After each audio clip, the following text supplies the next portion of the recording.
Hey guys, how are you all doing? So today in this video what we're going to be creating is this simple application using JavaScript, HTML and CSS.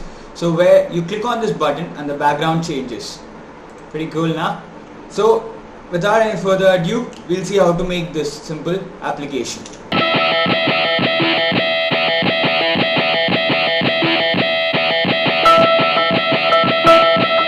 To create that application we just need one thing, a good code editor. So I'll be using Visual Studio Code. So first we'll create a folder.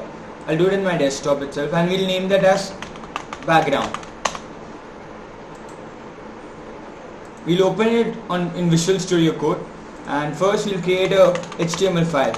We'll name it as index.html, and if you have Visual Studio Code and you have emit extension enabled, if you just do shift exclamation and then you'll have emit abbreviation, you click on that, you get this automatic thing. So I'll title this web page as background change. So I'll just create a button here, so button, and then we'll give it click me. We'll use Bootstrap in this so that we can give that effect which you saw on that button, that dark effect. So you go to your favorite browser. I'll be using Brave. So you go and you give Bootstrap button and you go to buttons there, and then we'll use this button here which is dark. So that for that we'll grab this class thing, class btn outline dark, and we'll paste it here. We'll save it, but before going ahead and creating other files we have to give the Bootstrap link over this. So we'll go to Bootstrap, we'll go to the home page and we'll grab this CSS only link. So we just copy it, you go to our Visual Studio Code and you paste it here. You can remove all these extra comments and you can style it. So I like to keep it in tab. So now we'll create a CSS file, give style.css. We'll link it to this. So link, if you have emit abbreviation, you'll get this automatically. So I'll just do it style.css. Save it. In the CSS file, we'll create this. We'll create the body tag and then we'll do text align center. So how I got this is not emit abbreviation. This is an extension called tab9. It's really useful because it's like automation, AI and all of it. So it's really nice. Tab9, and then I'll give it a margin top of 50 VH. So it's like in the center. So it goes to center and vertically and horizontally. So I'll save this too. Now we'll open it. So it's like you can like view it there. So we'll open it with live server.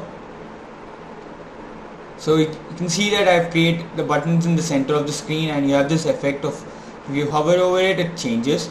Now we'll do the JavaScript. So in this button I'll give it a function on. When you click on it, you call a function called change background. Now that's a JavaScript function. So first I'll create a JavaScript file here.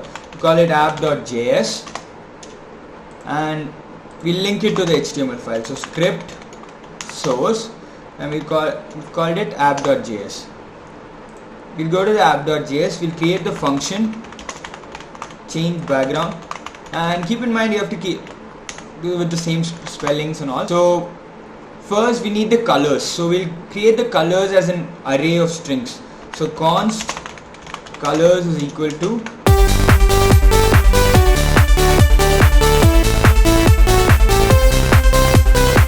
So once you're done writing the colors that you want, how we'll access the colors in a string in an array is using the index. So for that index we want it to be random. So we'll be using this math.random function.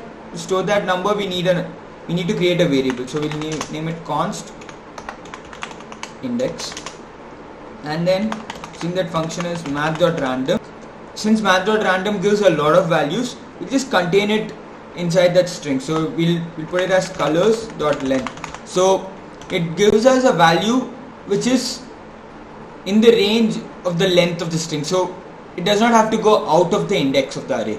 Since math.random gives a decimal number, we don't want that. So we want an integer. So we'll use math.float.